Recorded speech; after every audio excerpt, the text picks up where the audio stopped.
还只是森林边缘呢，赶紧走吧。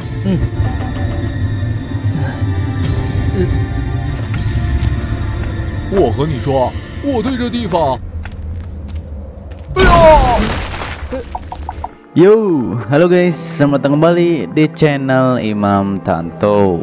Di video kali ini tentunya bakal melanjutkan alur cerita Donghua My Journey to Otherworld part keempatnya. Dikarenakan memang admin mengumpulkan sampai 7 episode agar durasinya lebih panjang. Karena memang kemarin 5 episode kena copyright. Daripada itu langsung sekaligus 7 episode, oke? Oke, yang belum menonton part sebelumnya silahkan cek di bawah deskripsi ya. Kita lanjut dari part sebelumnya. Upacara kebangkitan dihadiri tetua keluarga Hong dan juga tuan muda Siang Kuan. Diketahui ia dari keluarga Siang. Terlihat Petria keluarga Chen pun berdoa kepada leluhurnya. Dan ia pun mengumumkan upacara kebangkitan dimulai. 保佑我陈家后辈功成名就。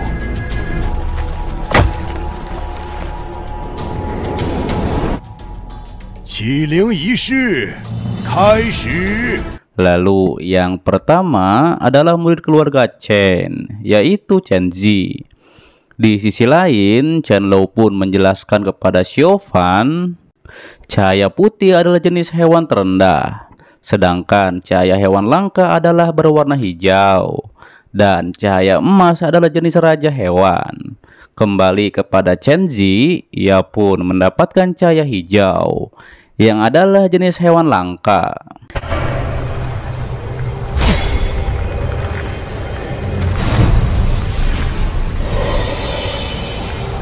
你以为获得半身兽很简单？我和你说，咱们今年这些人。 Sementara itu, Petria keluarga Chen, ia pun cukup puas dengan Chen Zi yang mendapatkan hewan mistis langka, yaitu serigala badai. Namun, para tetua di sana meremehkan keluarga Chen, dikarenakan hanya satu murid keluarga Chen yang mendapatkan hewan mistis langka. Ditambah lagi, hewan mistis tersebut tidak terlalu kuat. 出来的弟子就没有什么强大的后辈了吗？虽说是绿色，但是魔兽并不强大。 Mendengar hal itu, Petria keluarga Chen pun menjadi marah. Kemudian ia pun menyuruh Chen Lo untuk maju. Petria pun bergumam 9 orang dari keluarga Chen-nya hasilnya tidak memuaskan. Dan jika Chen Lo tidak mendapatkan warna di atas hijau, maka keluarga Chen akan terancam. Kemudian ketika mengetahui Chen Lo sudah di tahap master besar, para tetua di sana pun menjadi terkejut. Hingga akhirnya Chen Lo pun mendapat 5 cahaya biru. Hal itu membuat para tetua terkejut. 灵兽，胖子叔叔，小胖子有点猛啊。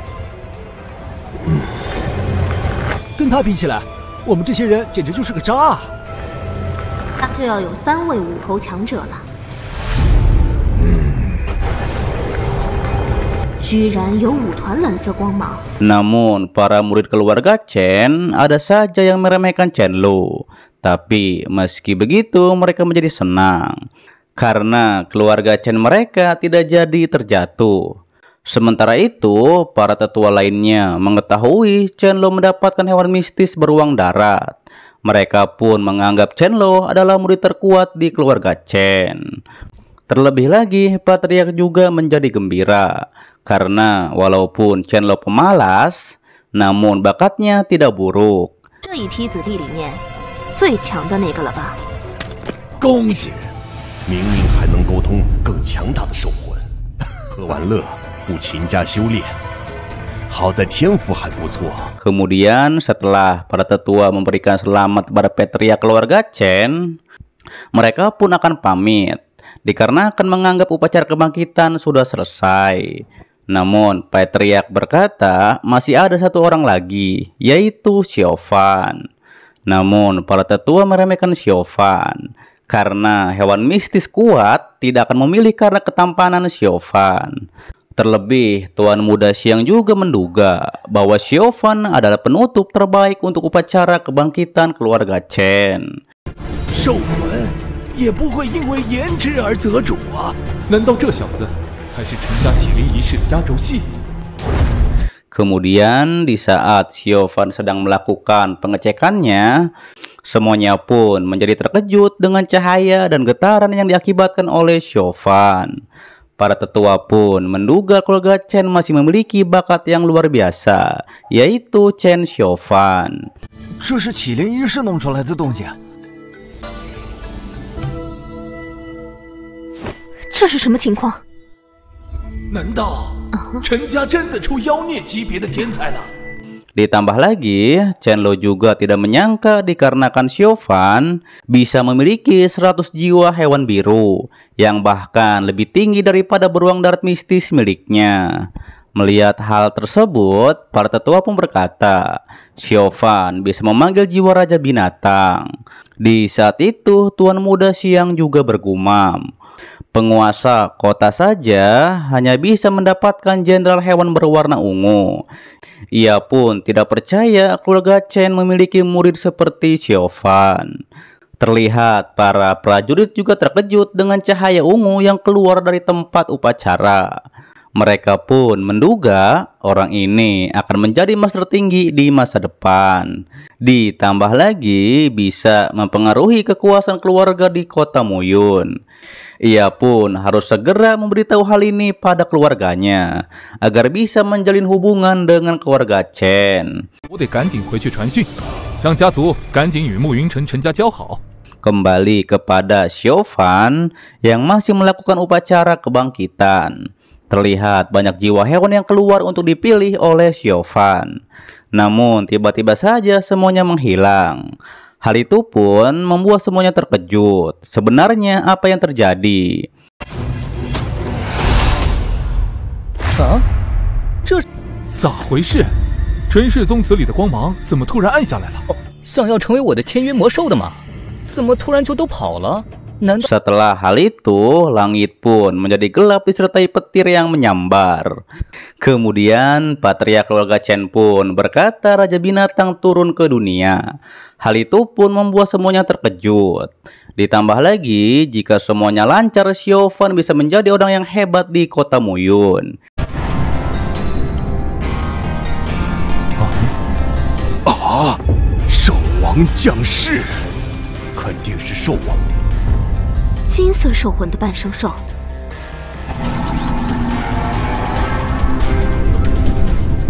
这不可能！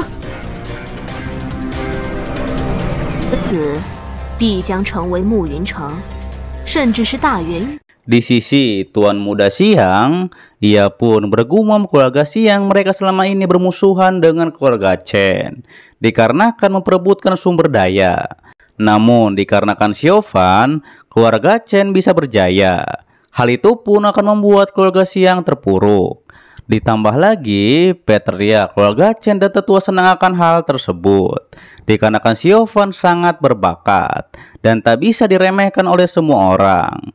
Kembali pada Siobhan, ia pun menjadi bingung kenapa Patria sangat heboh. Padahal Ruyan mengatakan bahwa bakatnya sangat buruk. Terlebih Chen Lo juga bergumam bahwa Siobhan baru berlatih beberapa hari. Namun Siobhan bisa mendapatkan Raja Jiwa Binatang. Ditambah lagi, Lan Mo juga menjadi senang dikarenakan dominasi kota Muyun sudah dipastikan. Dan tidak ada yang akan menghalangi Siobhan.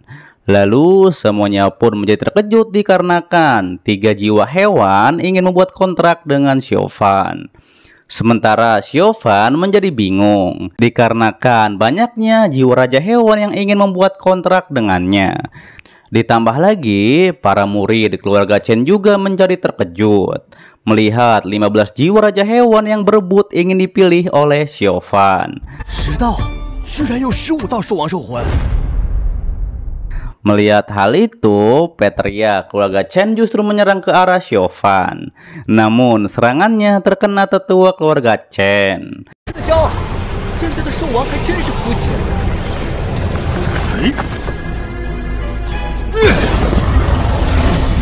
Terlihat Chen Lo juga tidak menyangka apa yang dilihatnya.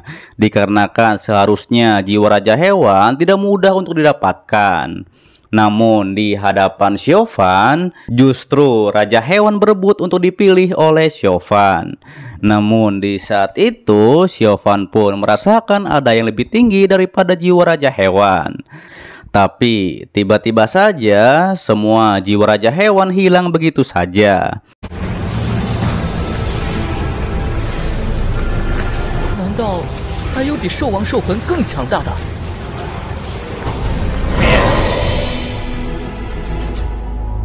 什么情况？刚才不是还那么渴望与我签订契约吗？ Melihat hal itu, Tuan Muda Keluarga Xiang pun berkata, menurutnya alat jiwa hewan bermasalah. Para tetua lainnya pun bertanya-tanya kenapa alat jiwa hewan bisa bermasalah.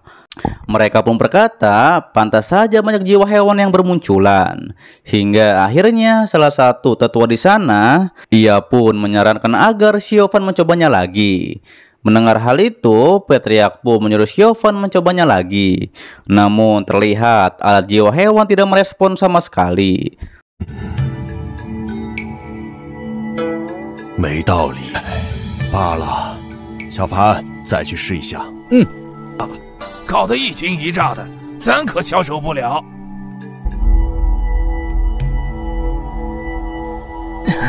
Melihat itu, tetua Dong pun menyarankan agar bawahan penguasa kota memeriksa alat jiwa hewan tersebut. Setelah hal itu, para tetua pun pergi, dikarenakan upacara kebangkitan sudah selesai. 不如让城主去狱主那边请人过来帮你查探一下收派而已，何苦让他来参加启灵呢？告辞。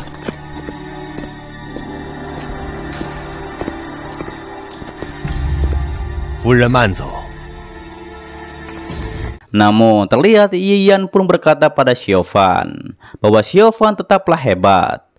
Di sisi Xiaofan, ia pun menjadi kecewa dikarenakan dengan bakatnya, karena ia kira ia mendapatkan jiwa Raja Hewan. Xiaofan pun bertekad ia akan lebih giat berlatih. Kemudian tetua Chen Xian pun menyemangati Xiaofan, dikarenakan nanti Patriark akan mencari hewan pendamping untuk Xiaofan. 白开心一场，我还以为我真是……家主会想办法让你获得半生兽的。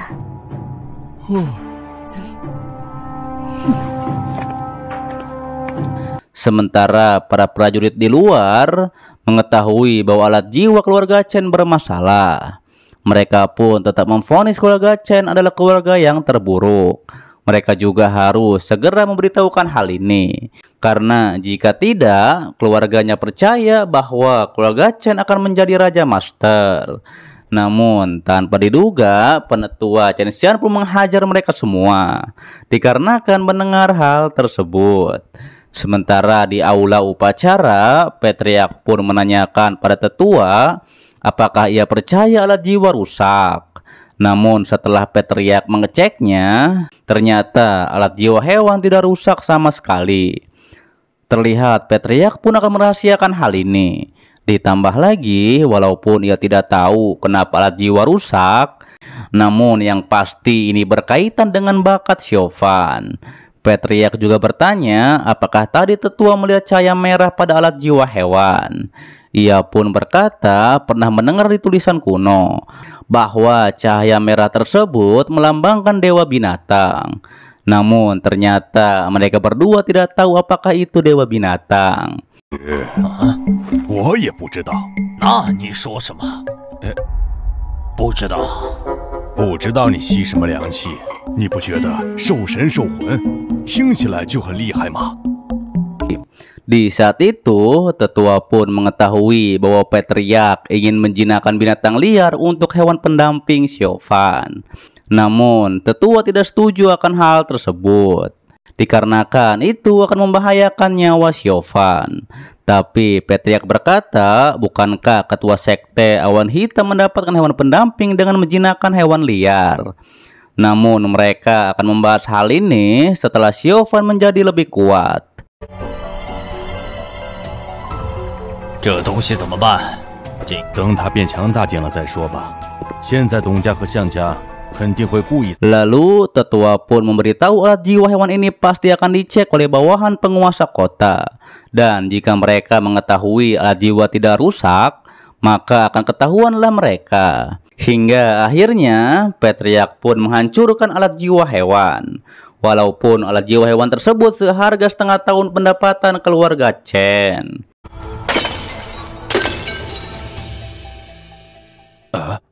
破绽， 我们陈家半年的收入啊！ Kembali pada Xiaofan yang tiba di kamar kultivasi. Ruyan pun menanyakan hewan pendamping yang didapatkan oleh Xiaofan. Namun Ruyan tidak percaya bahwa Xiaofan tidak mendapatkan hewan pendamping. Namun ternyata kucing dewa tersebutlah yang mengusir semua jiwa hewan pada saat Xiaofan melakukan upacara kebangkitan. Kemudian Xiaofan pun akan berlatih kembali. Xiaofan juga berkata bahwa alat jiwa hewan bermasalah. Ditambah lagi, Xiaofan juga harus giat berlatih agar ia tidak menjadi sampah seperti yang Ruyan katakan. 你这样的如果是废物而已，那我算什么？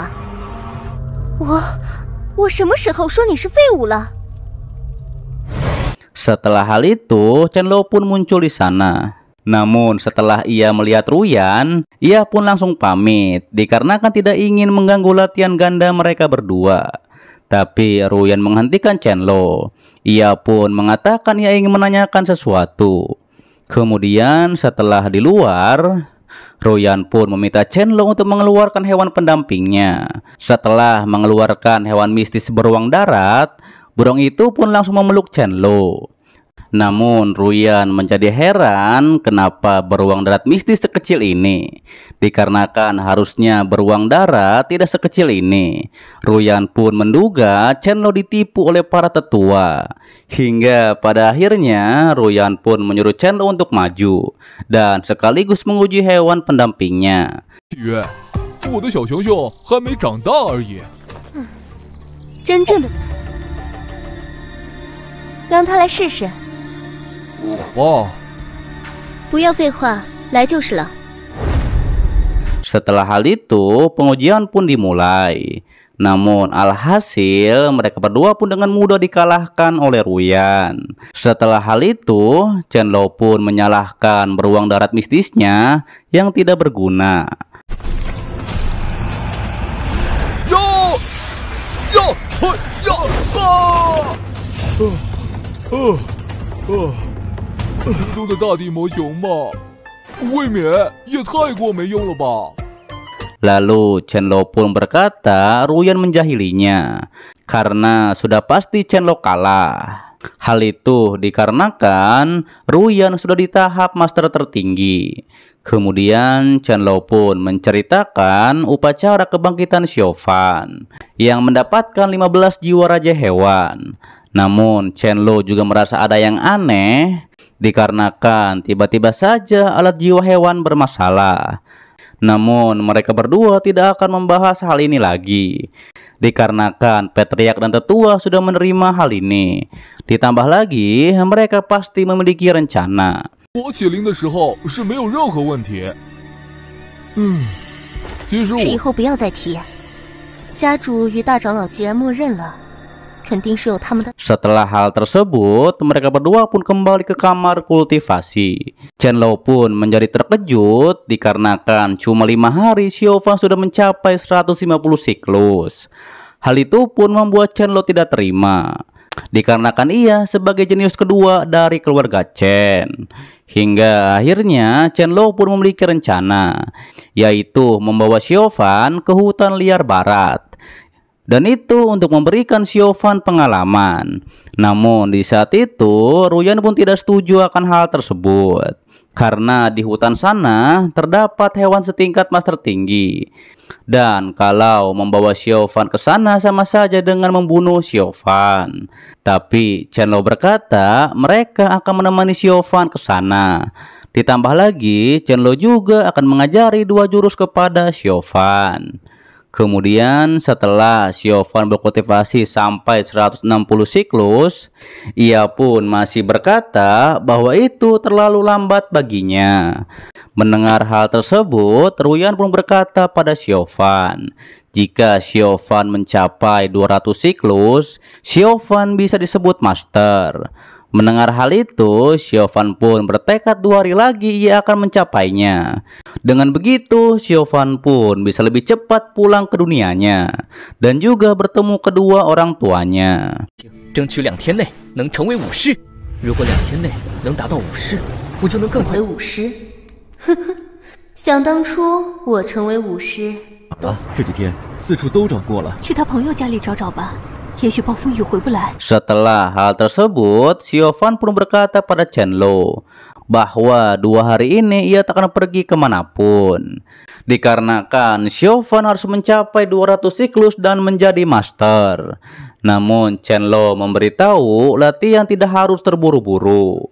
Ia juga mengajak Xiaofan pergi ke hutan barat. Namun di situ Xiaofan menolaknya karena ia mengetahui jika ia pergi ke sana itu sama saja dengan bunuh diri. Akan tetapi Chenlo berkata Xiaofan harus keluar mencari pengalaman, sama seperti yang dilakukan oleh ia bersama Ruyan. Namun Xiaofan tetap menolak hal tersebut.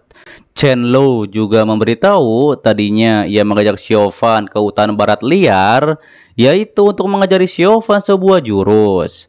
Hingga akhirnya Ruyan pun menyuruh Chenlo untuk mengajari jurus terlebih dahulu pada Xiaofan. 先教我。先教他吧。 Kemudian Chenlo pun akan mengajarkan jurus terlebih dahulu pada Xiaofan.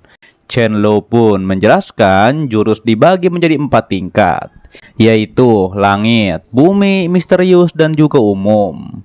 Ia pun akan mengajarkan Xiaofan jurus tinju tingkat umum bawah. Ditambah lagi, walaupun ini merupakan jurus terburuk, namun Chenlo berkata itu tergantung dari kekuatan diri sendiri. 武技分为天地玄黄4个等级，武技虽然分等级，但是最重要的还是 Lalu Chenlo pun memberikan gulungan jalur aktif meridian dari tinju penghancur batu. Setelah Xiaofan mengingatnya, Chenlo pun akan menunjukkan 1 kali pada Xiaofan, dan Xiaofan harus mengingatnya baik-baik. Kemudian Chenlo pun langsung mempraktekannya. Namun ia sadar bahwa ia tadi melakukan pukulan dengan cepat, tapi ternyata Xiaofan sudah mengingat gerakannya. Hal itu pun membuat Chenlo terkejut karena dulu tetua harus mengulangnya sampai 3 kali baru Chenlo bisa mengingatnya. 记下来了。哦，什么？你记下来的？我真的记下来了。那修炼烈焰拳的时候，还是陈家一位长老故意将动作放慢。 Setelah itu, Xiaofan pun langsung mencobanya. Dan alhasil, ia pun langsung bisa melakukan tinju penghancur batu. Melihat hal itu, Ruyan dan Chenlo pun menjadi terkejut. Namun, Xiaofan berkata, mengapa tinju batunya tidak bersuara seperti mereka. 打出来的拳法没有你的那种声响。你真记住了？ 这就是真正 Chenlo pun menjelaskan ketika melakukan tinju, Xiaofan harus menggunakan kekuatan mistisnya, yaitu berdasarkan jalur aktif meridian. Ditambah lagi, tinju batu dibagi menjadi 3 tingkat, dan jika mengeluarkan suara tingkat 3, maka kekuatannya bisa setara dengan jurus tingkat umum tengah. Mendengar hal itu, Xiaofan pun langsung mencobanya. Dan Xiaofan pun langsung berhasil mengeluarkan suara tinju keduanya. 拳法都没熟悉，就想打出他第2次打出这道拳法。 Namun Ruyan berkata Xiaofan harus menggunakan tenaga dari pinggang agar kekuatan tinjunya maksimal. Hingga akhirnya Xiaofan pun langsung mencobanya kembali. Setelah hal itu, Xiaofan pun menanyakan bagaimana hasil pukulannya. Dan ternyata pukulan tinju Xiaofan biasa saja. Ruyan juga menjelaskan untuk mengeluarkan suara ketiga, Xiaofan harus banyak berlatih. 果然，我的资质太……想要打出3重劲力，需要多次练习。Setelah itu, Chen Lo pun akan mengajarkan jurus kedua pada Xiaofan, yaitu langkah bayangan. Kemudian Xiaofan pun membaca dan mengingat jalur aktif meridian pada jurus langkah bayangan. Namun Xiaofan tahu bahwa jurus langkah bayangan lebih rumit daripada jurus tinju. 老兵的必备啊，有他在手，真遇到打不过的，跑都可以啊。法复杂很多，我记下来。 Setelah Xiaofan mengingatnya, Chen Lo pun langsung menunjukkan jurus langkah bayangan. Namun Xiaofan berkata, langkah terakhir Chen Lo tidak terlalu jelas. Mendengar hal itu, Chen Lo pun menjadi terkejut karena Xiaofan sudah mengingat langkah pertama. 还没有看清楚。 前面的你都记下了。 Bahkan ia saja butuh waktu seminggu untuk mengingatnya. Hingga pada akhirnya Chen Lo pun melakukan jurus langkah bayangan sekali lagi. Kemudian setelah Xiaofan mengingatnya, ia pun langsung mencobanya. Dan tanpa disangka Xiaofan pun bisa menguasai jurus langkah bayangan. Hal itu pun membuat mereka berdua terkejut. Chen Lo juga ingin membunuh Xiaofan dikarenakan bakatnya tersebut.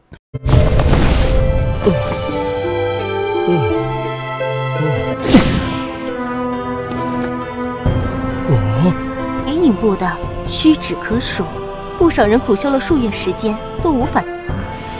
蝶影部在陈家可是一种高深的身法武技。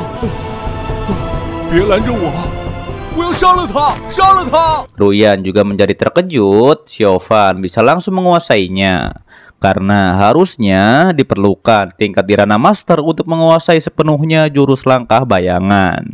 Ruyan pun menanyakan apakah saat menggunakan langkah bayangan kekuatan mistis Xiaofan menjadi 0.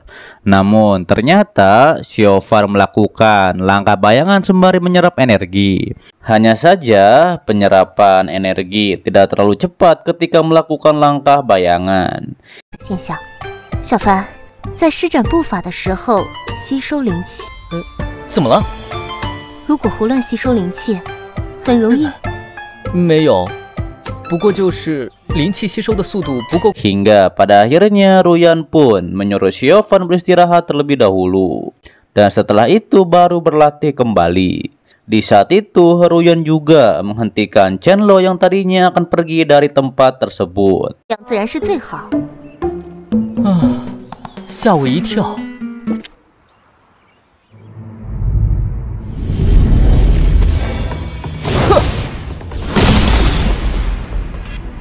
Kemudian di keesokan paginya mereka bertiga pun berkumpul. Ruyan pun menanyakan tentang 2 jurus sebelumnya yang diajarkan padanya. Xiaofan berkata ia sudah menguasainya. Hanya saja ia belum bisa mengeluarkan suara ketiga dari tinju penghancur batu. Mendengar hal itu, Chen Lo pun memiliki cara, yaitu Xiaofan harus mencari pengalaman bertarung agar kekuatannya meningkat, yaitu dengan cara pergi ke hutan barat liar. Hingga pada akhirnya mereka bertiga pun berangkat menuju hutan barat liar. 一起。臭不要脸！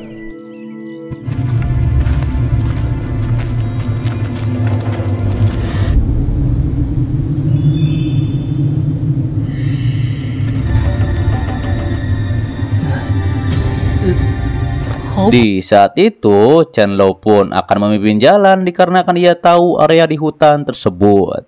Namun justru Chen Lo terjatuh ke sebuah lubang. Ia pun berkata ini cuma ketidaksengajaan saja. Lalu dikarenakan Ruyan tidak mau menariknya, Chen Lo pun naik sendiri memakai jurus bayangan. 我说，这只是个意外。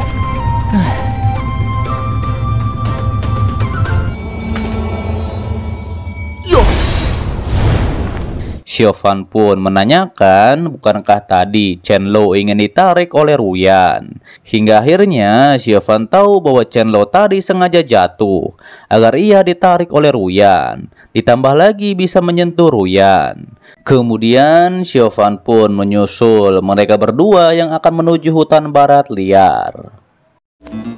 喂，你们等等我！ tentunya bersambung di part 5 dan seterusnya. Dan ini merupakan alur cerita Donghua My Journey to Otherworld part keempatnya.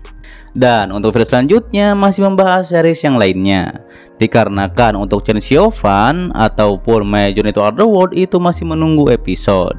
Dan admin juga berterima kasih buat kalian yang selalu mensupport channel ini dan menonton sampai detik ini. Admin juga mendoakan semoga kalian sehat selalu dan juga sehat-sehat buat keluarga di sana, oke?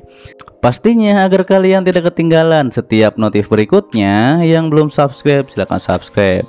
Dan jangan lupa juga tekan tombol loncengnya agar kalian tidak ketinggalan setiap notif berikutnya. Dan itu bisa di kiri kanan atas ataupun di bawah juga banyak video yang lainnya, silahkan disimak kembali.